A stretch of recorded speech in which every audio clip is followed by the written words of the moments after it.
Ex-Biden advisor said administration was pushing for digital dollar as the crypto industry awaits a U.S. government decision on whether to issue a central bank digital currency. A former economic official said it was working toward that end. A recent top economic advisor for President Joe Biden, Daleep Singh, told U.S. senators on Tuesday that the administration was in active pursuit of a digital dollar as a means to crowd out private cryptocurrencies that enable ransomware and sanctions violations. Singh, who Biden appointed as Deputy Director of the National Economic Council and Deputy National Security Advisor at the National Security Council, was serving the president when the administration issued an executive order to encourage U.S.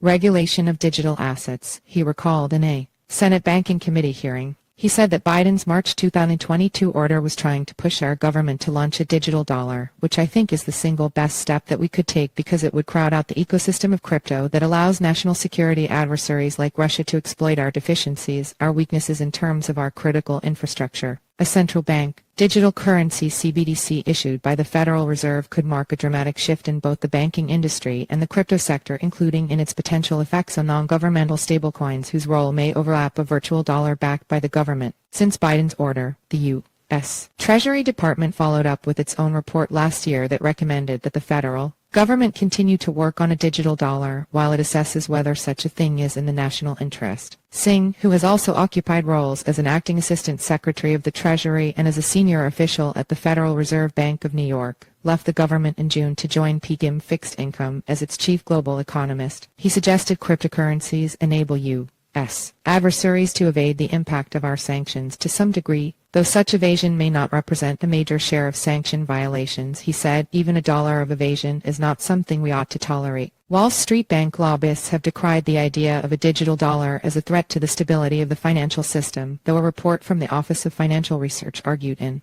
July that a U.S. CBDC could give the government an early warning system or signs of economic distress. The Federal Reserve would have to issue and manage the digital dollar, and at least one of the board members, Christopher Waller, is openly opposed to the idea. Singh addressed crypto in response to questions from Sen.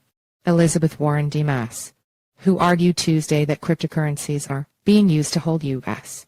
businesses for ransom. It's being used to evade American sanctions, and it's being used to enrich America's adversaries, she said. We've got to stop helping these guys by letting crypto go unchecked.